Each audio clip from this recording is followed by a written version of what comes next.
చూస్తున్నాం. ఇటు ఏపీ ప్రభుత్వంలో ఏపీపీఎస్సీ అలజడి సృష్టిస్తుంది. 125 మంది గ్రూప్ 1 ఆఫీసర్లను ఉన్నపలంగా నాన్ ఫోకల్ పోస్టుల్లోకి బదిలీ చేయాలని ఉత్తర్వులు జారీ చేసింది హైకోర్టు ఆదేశాలతో తలలు పట్టుకుంది ప్రభుత్వం. ఒక్కసారిగా నిన్న రాత్రి ఇటు ముఖ్యమంత్రిని కలిశారు, ఇటు సీఎంఓకి సంబంధించిన అధికారులు. 125 మంది ఉన్నత స్థాయికి సంబంధించిన అధికారులను ఇటు మామూలు క్లర్క్ అంటే ఒక గ్రూప్ 4 లెవెల్ పోస్టులకి ఎలా బదిలీ చేయాలంటూ దిక్కుతోచని స్థితిలో ప్రస్తుతానికి సర్కార్ పడినట్టు తెలుస్తుంది. 30 మంది డిప్యూటీ కలెక్టర్లు, 5 అసిస్టెంట్ కమిషనర్లు, 24 మంది డిఎస్పీలు, ఒక డిప్యూటీ సూపరింటెండెంట్ ఆఫ్ జైల్, అలాగే ఒక జిల్లా ఫైర్ ఆఫీసర్, 13 మంది అసిస్టెంట్ ట్రెజరర్ ఆఫీసర్లు, అలాగే అకౌంట్స్ ఆఫీసర్లు, 5 రీజనల్ ట్రాన్స్పోర్ట్ అధికారులు, 10 మంది ఎక్సైజ్ సూపరింటెండెంట్లు, 30 మంది ఎంపీడీఓ ఆర్డీఓలు. వీళ్ళ పోస్టింగ్లను ఎలా మార్చాలంటూ జుట్టు పీక్కుంటున్నారు ప్రస్తుతానికి ప్రభుత్వానికి సంబంధించిన అధికారులు. ఇటు 2018న గ్రూప్ 1 అభ్యర్థుల కేసు పునర్విచారణకు రావడంతో 2018 గ్రూప్ 1 పరీక్షల అవకతవకలపై ఇటు సిట్ ఆధ్వర్యంలో పునర్పరిశీలన జరగబోతుంది. ఇటు హైకోర్టు ఆర్డర్తో ప్రత్యేకంగా సిట్ ఏర్పాటు చేసి దాని తర్వాతనే ప్రభుత్వం మరొక రిజల్ట్ని ఇవ్వాలంటూ, అలాగే ఇటు సిఐడి అడిషనల్ డీజీపీగా పనిచేస్తున్న రవిశంకర్ ఐఎన్ఆర్ నేతృత్వంలో సిట్ని ఏర్పాటు చేయబోతున్నారు. ఈ నెల 11న హైకోర్టు ఆదేశాలు జారీ చేసింది. మొత్తానికైతే ఇటు 14వ తేదీన సిట్ ఏర్పాటు చేసింది ప్రభుత్వం. మార్చి 16 లోపల ఇటు సిట్ ఒక నివేదికని ఇవ్వాలి, ఒక రిపోర్ట్ని ఇవ్వాలంటూ హైకోర్టు అయితే ఆర్డర్స్ జారీ చేసింది. ఇటు ఉత్తర్వులు జారీ చేసిన వారు ఇటు భట్టు దేవానంద్, అలాగే హరిహరానంద శర్మలతో కూడిన దివ్య సభ్య ధర్మాసనం. సో మొత్తం మీద ఒక అలజడిని సృష్టిస్తుంది ప్రస్తుతానికి ఈ గ్రూప్ 1కి సంబంధించిన ఇష్యూ. 2018లో ఎవరైతే గ్రూప్ 1 క్లియర్ చేసిన వ్యక్తులు ఉన్నారో ఆ గ్రూప్ 1 వ్యక్తులకి మొత్తానికైతే బిగ్ షాక్ అని చెప్పుకోవాలి. అట్ ద సేమ్ టైం ఇటు ప్రభుత్వానికి కూడా ఒక తలనొప్పిగా మారింది. వీళ్ళందరినీ కూడా ఒక నాన్ ఫోకల్ పోస్టులకి వీళ్ళందరినీ భర్తీ చేయడం ఒక పెద్ద టాస్క్ అవుతుంది. దాదాపు 125 మంది మనం ఒక్కసారి చూస్తే కనుక 2018లో నోటిఫికేషన్లో దాదాపు సుమారు 167 పోస్టులు ఉంటే ఆ 167లో ఇప్పుడు 125 మందిని ఒక్కసారిగా షిఫ్ట్ చేయడం అంటే ఇటు అడ్మినిస్ట్రేషన్కి చాలా హెడేక్ అవ్వబోతుంది. సో దీనికి సంబంధించి కొంత లేటెస్ట్ అప్డేట్ తీసుకునే ప్రయత్నం చేద్దాం. ఏపీ నుంచి మా ఇన్పుట్ ఎడిటర్ కృష్ణమోహన్ అందుబాటులో ఉన్నారు. కృష్ణమోహన్తో మాట్లాడి తెలుసుకునే ప్రయత్నం చేద్దాం. కృష్ణమోహన్, చెప్పండి, అసలు 125 మంది గ్రూప్ 1 ఆఫీసర్లు అంటే ఆల్మోస్ట్ ప్రతి జిల్లాకి సంబంధించిన ఒక హై లెవెల్ ఆఫీసర్ అని చెప్పుకోవచ్చు. వాళ్ళందరినీ మరి ఇటు ఒక్కసారిగా నాన్ ఫోకల్ పోస్టులకు కనుక భర్తీ చేస్తే అడ్మినిస్ట్రేషన్కి ఎలాంటి ఇబ్బందులు వచ్చే అవకాశం ఉంది? ఇప్పుడు వాళ్ళందరినీ షిఫ్ట్ చేయడానికి ఇటు ఏపీ ప్రభుత్వం కూడా ఇబ్బందులు పడే అవకాశం ఉంది కదా. అండ్ మరొక పక్కన ఈ 2018లో ఎవరైతే క్లియర్ చేసిన ఈ 125 మంది ఉన్నారు, సిట్ విచారణ ఎలా రాబోతుంది? దాన్ని అంటే మరొకసారి ఎగ్జామ్ కండక్ట్ చేసే అవకాశం ఉందా మెయిన్స్?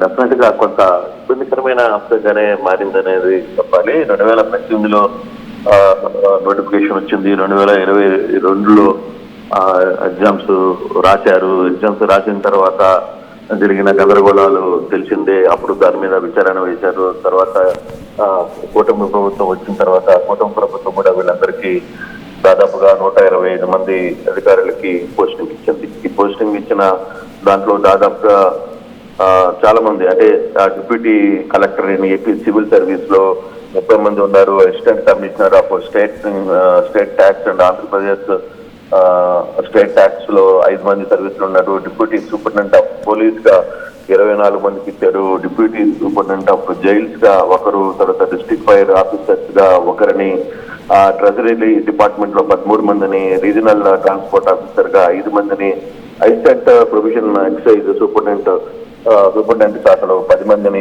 అలాగే మండల ప్రజా పరిషత్ డెవలప్మెంట్ ఆఫీసర్స్ గా పంచాయతీ రాజులో 36 మందిని, ఇలా దాదాపుగా 125 మందికి పోస్టింగ్లు ఇచ్చేశారు. పోస్టింగ్ ఇచ్చిన తర్వాత 11వ తారీఖున హైకోర్టు ధర్మాసనం ఇచ్చిన తీర్పు నిజంగా ఇప్పుడు ఆంధ్రప్రదేశ్ ప్రభుత్వానికి తలనొప్పిగా మారిందని చెప్పాలి. దాదాపుగా 125 మందిని ఎవరైతే ఈ పోస్టులు ఇచ్చారో ఈ పోస్టింగ్ అన్నింటినీ నాన్ ఫోకల్ పోస్టింగ్లుగా మార్చండి. అంటే ఒక టౌన్ డిఎస్పీగా ఉన్నానో లేకపోతే ఒక ఆర్టీఓగా ఉన్నానో ఒక ఇన్కమ్ ట్యాక్స్ అధికారిగా ఉన్న ఈ అధికారులందరినీ ఇప్పుడు నాన్ ఫోకల్ అంటే ఫోకస్ లేని డిపార్ట్మెంట్ లోకి వీళ్ళందరినీ కూడా ముందు ట్రాన్స్ఫర్ చేయండి అనేది ధర్మాసనం ఇచ్చిన తీర్పు. సో హైకోర్టు ఇచ్చిన ఈ తీర్పు ఇప్పుడు ఏ విధంగా మార్చాలి? ఇప్పుడు 125 మందిని ఒకసారిగా మార్చడం అంటే అది అయ్యే పనేనా కాదా అనేది ఇప్పుడు పెద్ద చర్చ జరుగుతుంది. చాలా మంది ఐఏఎస్ అధికారులలో అంటే గ్రూప్ 1 అధికారులు ఇది కొంత టెన్షన్ పట్టుకున్న పరిస్థితి. 125 మందిని ఒకసారిగా మార్చడం కుదురుతుందా లేదా అనే అంశాన్ని కూడా చూడాలి. అయితే ఇది హైకోర్టు ఇచ్చిన ధర్మాసనం మేరకు వీటిని ముందు మార్చాలా లేదా అనే దాని మీద కూడా నిన్న రాత్రి ముఖ్యమంత్రితో అధికారులు సమావేశమయ్యారు. వీళ్ళందరినీ ఇప్పటికప్పుడు ట్రాన్స్ఫర్ చేయడం, ఇమీడియట్ గా ట్రాన్స్ఫర్ చేయడం అంటే కొంత పాలనాపరమైన అంశాలు తలనొప్పులు చాలా వస్తాయి. సో ఈ తలనొప్పులుని ఎలా తట్టుకోవాలి అనే దాని మీద మల్లగుల్లాలు పడుతుంది ప్రభుత్వం. ఒకసారిగా గతంలో జరిగిన తప్పుని మళ్ళీ ఇప్పుడు పోస్టింగ్లు ఇచ్చారు. తర్వాత దీని మీద హైకోర్టుకి వెళ్ళారు. కొంతమందిని అప్పుడు గణాంకాల్లో తప్పులు చేసిన వాళ్ళందరినీ కూడా జైలుకి పంపించారు. కొంతమందిని బెయిల్ మీద బయటకు వచ్చారు. సో ఇప్పుడు ఈ వ్యవహారం మీద ఏ విధంగా చర్యలు తీసుకోవాలి, ఏ విధంగా ముందుకు వెళ్ళాలి అనే దాని మీదనే ఇప్పుడు కొంత చర్చ జరుగుతుంది. ఈ చర్చ మాక్సిమం ఎంత స్పీడ్ గా మార్చాలి, ఎందుకంటే ఈ నెల 16వ తారీఖు లోపలనే మార్చమని 3-4 రోజుల్లోనే మార్చమని కూడా ఆదేశాలు ఇచ్చింది కోర్టు. సో ఈ ఆదేశాల మేరకు వీళ్ళందరినీ అంటే ఇంతమంది అధికారులని వివిధ రకాలుగా పోస్టింగ్ ఇచ్చిన అధికారులు నేను ఇందాక చెప్పాను. ఆల్రెడీ డిప్యూటీ కలెక్టర్స్ గా 30 మంది ఉన్నారు, అసిస్టెంట్ కమిషనర్ గా 5 మంది ఉన్నారు, డిప్యూటీ పోలీస్ అధికారులుగా 24 మందిలో కొంతమందికి సివిల్, కొంతమందికి డిప్యూటీ టౌన్ డిఎస్పీలుగా కూడా పోస్టింగ్ ఇచ్చిన పరిస్థితులు ఉన్నాయి. అలాగే డిస్ట్రిక్ట్ ఫైర్ ఆఫీసర్లుగా ఒకరిని, అసిస్టెంట్ ట్రెజరీ ఆఫీసర్ గా 13 మందిని, ఇట్లా వీళ్ళందరికీ వివిధ రకాల పోస్టులలో 125 మంది పోస్టులు ఇచ్చిన తర్వాత వాళ్ళని ఇప్పుడు వెంటనే ఆ మేఘాల మీద మార్చాలి అనే ఒక డెసిషన్ తీసుకునేటప్పుడు అందులో కూడా వీళ్ళందరినీ మెయిన్ ఫోకల్ కాకుండా నాన్ ఫోకల్ కింద మార్చాలి అనే తీర్పు కొంత గందరగోళాన్ని గురి చేస్తుంది ఈ గ్రూప్ 1 అధికారులు. అయితే వీళ్ళు దీనికి మరి పిటిషన్ సుప్రీంకోర్టు దాకా వెళ్తారా, లేకపోతే ప్రభుత్వం ఏ నిర్ణయం తీసుకుంటుంది, హైకోర్టు ఇచ్చిన ఆదేశాలను ముందు ఫాలో అయ్యే అవకాశం ఉందా లేదా, ఇవన్నీ అంశాలని కొంత తర్జన అయితే పడుతోంది.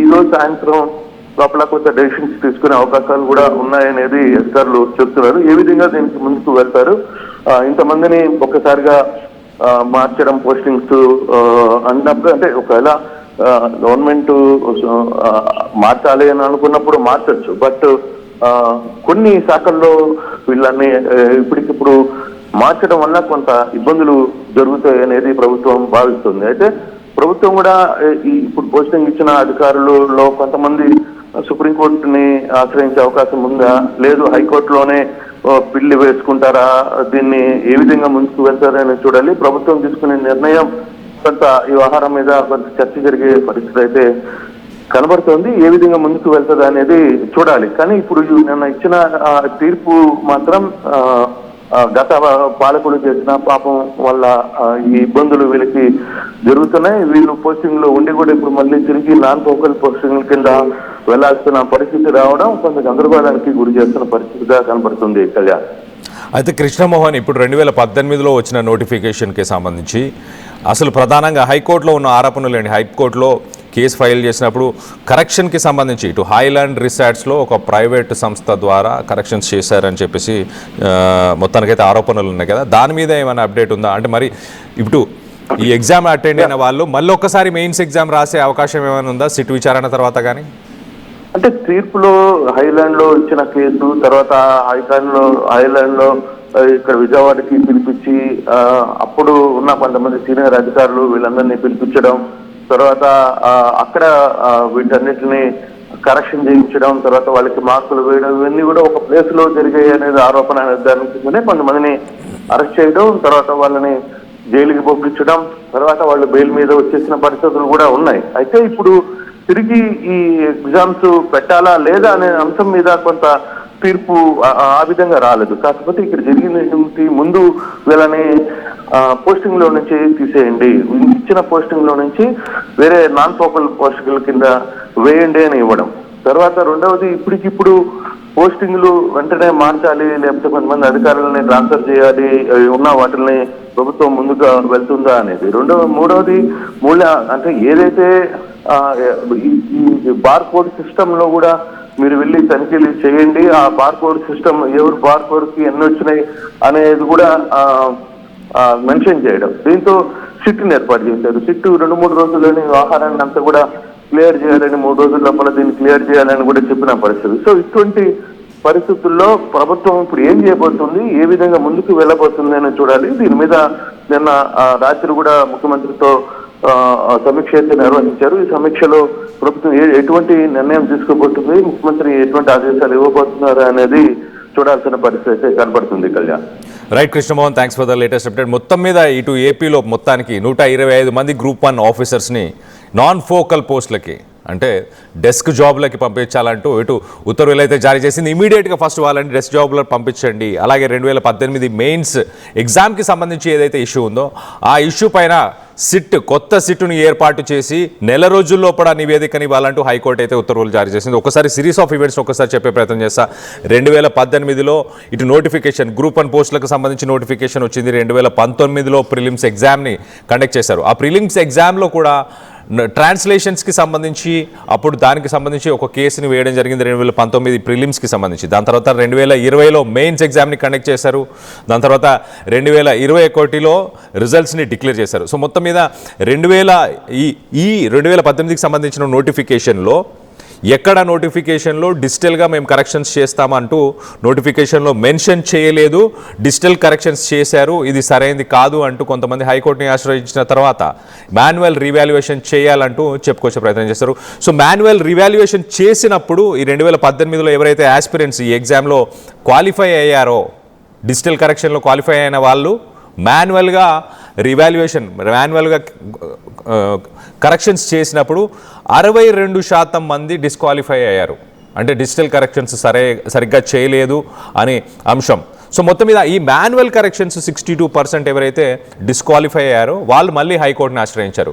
ఏమని, హైలాండ్ రిసార్ట్స్లో 65 రోజుల పాటు ఒక ప్రైవేట్ సంస్థ ద్వారా కరెక్షన్స్ జరిగాయి, వైలేటింగ్ సెక్యూరిటీ నార్మ్స్, ఒక సెక్యూరిటీ నార్మ్స్ని వైలేట్ చేశారు అంటూ మరొకసారి ఇటు హైకోర్టుని ఆశ్రయించడం జరిగింది. దాని తర్వాత ఇటు ఫిబ్రవరి 11న హైకోర్టు దీనికి సంబంధించి ఉత్తర్వులు జారీ చేసింది. ఆ 125 మంది ఎవరైతే అప్పుడు క్వాలిఫై అయిన వాళ్ళు ఉన్నారో వాళ్ళందరినీ మొత్తానికైతే నాన్ ఫోకల్ పోస్టులకి మీరు బదిలీ చేయండి ఇమీడియట్గా. దాని తర్వాత కొత్త సిట్ను ఏర్పాటు చేసి నెల రోజుల్లోపల నివేదికనివ్వండి అంటూ ఇటు హైకోర్టు అయితే ఉత్తర్వులు జారీ చేసింది. ప్రస్తుతానికి ఇది సర్కార్కి ఒక తలనొప్పిగా మారింది.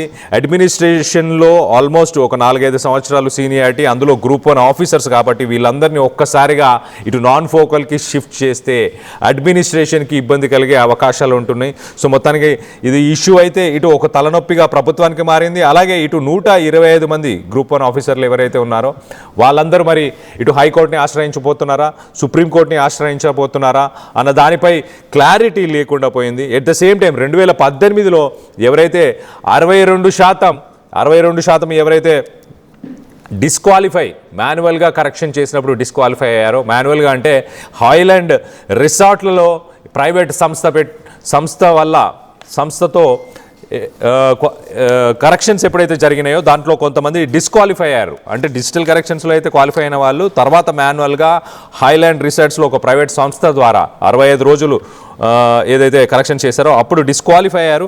ఆ డిస్క్వాలిఫై అవ్వడం ద్వారా మొత్తానికైతే వాళ్ళందరూ కూడా హైకోర్టుని అప్రోచ్ అయ్యారు. ఆ కేసు ఇప్పుడు రన్ అవుతుంది.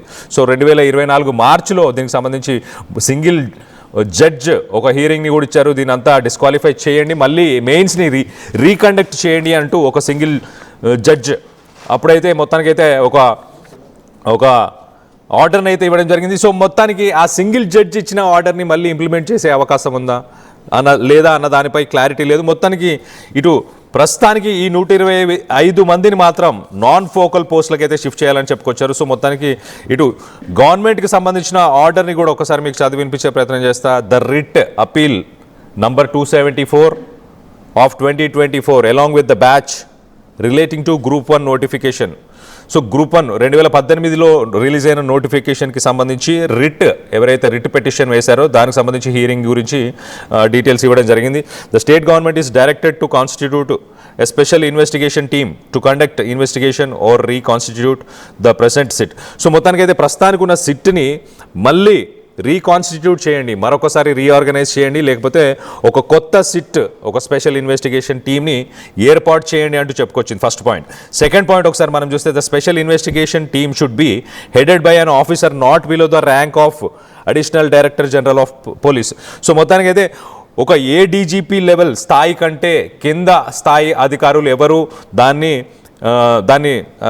దానికి హెడ్గా ఉండకూడదు. మినిమం ఆ ఏడీజీపీ లెవెల్లో ఉన్న వాళ్ళు మాత్రమే ఈ సిట్కి హెడ్గా ఉండాలంటూ ఉత్తర్వులు జారీ చేసింది. మరొకసారి థర్డ్ పాయింట్ కూడా చెప్పే ప్రయత్నం చేస్తా. థర్డ్ పాయింట్ క్లియర్గా the learned advocate general shall furnish the details of SIT within 3 days to the registrar for the purpose of impleadment. So మొత్తం మీద అడ్వకేట్ జనరల్ దానికి సంబంధించిన సిట్కి సంబంధించిన డీటెయిల్స్ అన్నీ కూడా ఫర్నిష్ చేయాలి. అంటే ప్రభుత్వం తరఫున అడ్వకేట్ జనరల్ ఎవరైతే ఉన్నారో ఆ డీటెయిల్స్ అన్నీ కూడా 3 రోజుల్లో దానికి సంబంధించి ఆ సిట్, కొత్తగా ఏర్పాటు చేయబోయే సిట్ కానీ, లేకపోతే రీకాన్స్టిట్యూట్ చేయబోతున్న సిట్, అంటే రీఆర్గనైజ్ చేయబోతున్న సిట్ కానీ, వీటి గురించి డీటెయిల్స్ని ఒక 3 daysలో సబ్మిట్ చేయాలంటూ చెప్పుకొచ్చారు. అలాగే ఫోర్త్ పాయింట్ ఒకసారి మనం చూస్తే కనుక registrar shall implead the special investigation team as party respondent number 30.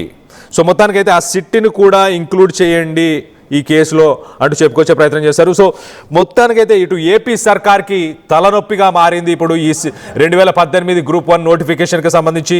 మొత్తానికైతే ఈ 125 మంది గ్రూప్ 1 ఆఫీసర్లను నాన్ ఫోకల్ పోస్టులోకి బదిలీ చేయాలని చెప్పేసి ఉత్తర్వులు అయితే జారీ చేశారు. దీనికి సంబంధించి మీరేమనుకుంటున్నారు? మీ అభిప్రాయాలను కింద కామెంట్ రూపంలో తెలియపరచండి.